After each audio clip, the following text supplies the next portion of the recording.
You ask Tiger to solve. This deals with linear equations with one unknown.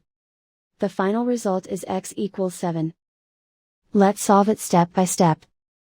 Group all x terms on the left side of the equation. Subtract 2x from both sides. Group like terms. Simplify the arithmetic. Group like terms. Simplify the arithmetic. Group all constants on the right side of the equation. Add 11 to both sides. Simplify the arithmetic.